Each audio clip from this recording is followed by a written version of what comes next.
Friedman was a great economist and a great teacher. We miss him very much. So I'll ask him, what is socialism? Go ahead. Has socialism failed because its good qualities were perverted by evil men who got in charge? Was it simply because Stalin took over from Lenin that communism went the way it did? Has capitalism succeeded despite the immoral values it pervaded? I think the answer to both questions is in the negative. The results have arisen because each system has been true to its own values. Or rather, a system doesn't have values, I don't mean that, has been true to the values it encourages, supports, and develops in the people who live under that system. What we're concerned with in discussing moral values here are those that have to do with the relations between people. It's important to distinguish between two sets of moral considerations. The morality that is relevant to each of us in our private life, how we each individually conduct ourselves, behave. And then what's relevant to systems of government and organization are the relations between people.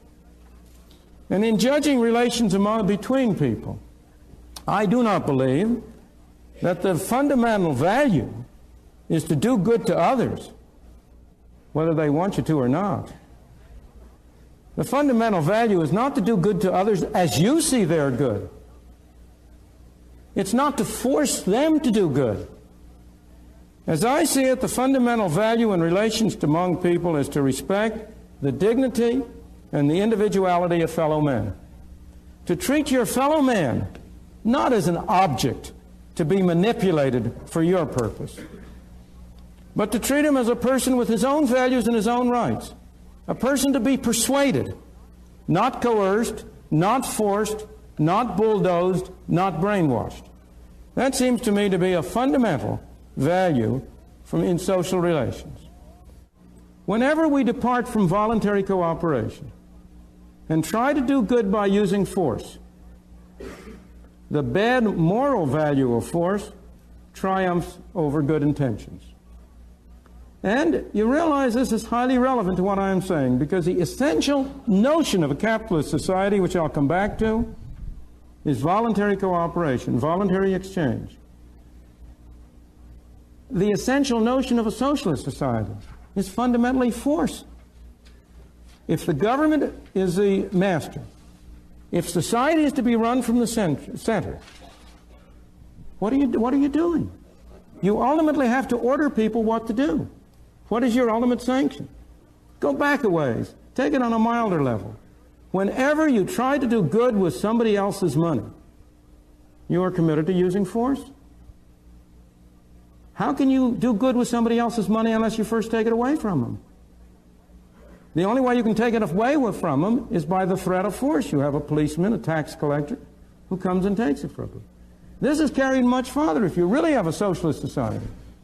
If you have an organization from the center, if you have supposed government bureaucrats running things, that can only ultimately rest on force.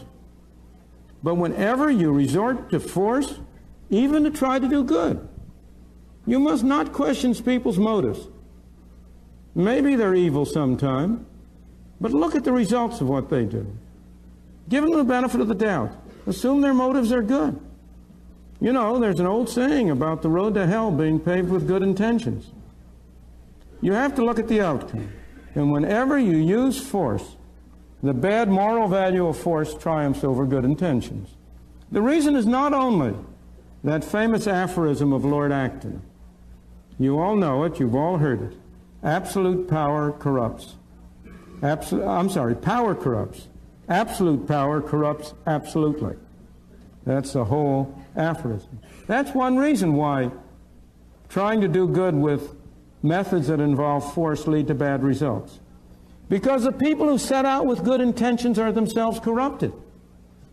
And I may add, if they're not corrupted, they're replaced by people with bad intentions, who are more efficient at getting control of the use of force. But also, the fundamental reason is more profound. The most harm of all is done when power is in the hands of people who are absolutely persuaded of the purity of their instincts, and of the purity of their intentions. Thoreau says that philanthropy is a much overrated virtue. Sincerity is also a much overrated virtue.